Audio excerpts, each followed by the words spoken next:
Thank you, Whip. It is morning in America again. It's an exciting time.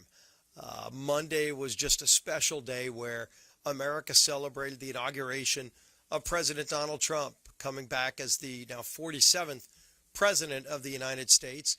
And you already see a different focus, a sharper focus in President Trump.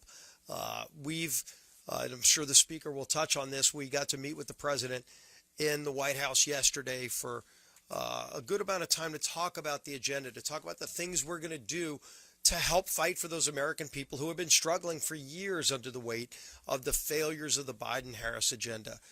It's not just talk, it's action that's being taken, not just through the executive actions that you heard our conference chair, Lisa McClain, talk about, but actual legislation. Today, we're going to send to President Trump's desk his very first bill to sign into law, the Laken Act.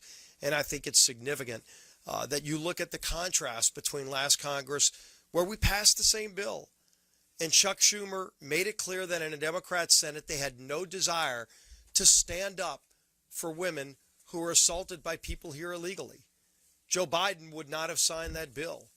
But now with John Thune, you have the same House majority, but you now have a willing partner in the Senate that actually wants to confront real problems facing families so that you don't have more Laken Rileys. You don't have more murders of innocent people because of an open border. President Trump's already taken action to start reversing that open border. We're working now in the budget reconciliation process to address those problems, to secure America's border, to produce more energy in America so you can lower costs for families when they go to the pump, when they pay their energy bill. And it's pretty darn cold.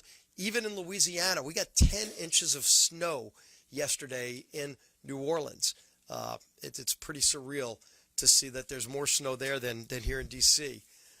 But there is a new sense of optimism. And I think you're going to see it from a lot of us. And you go through all the swing states, you go through the campaign. There were many specific things talked about. You know, we talked about what we would do if we got the trifecta, the House, Senate, and White House. And people wonder sometimes, will they actually follow through on that? And what's encouraging is that now we're actually following through on the promises that were made. It's going to be really good policies for families who were struggling. Help is now on the way. Help is here. Help is at 1600 Pennsylvania Avenue for all those families who have been screaming, crying out for Washington to answer the problems that they're facing. And that help is now going to start delivering results for those families. It's going to be a very exciting time. It's going to be a busy time for our Congress as we work through all of the bills that we're doing this week, next week, and the weeks beyond with budget reconciliation. But it's what we said we would do. When the American people gave us that mandate, they expected us to do this work for them, and we're going to deliver. And the man leading that charge is the Speaker of the House, Mike Johnson.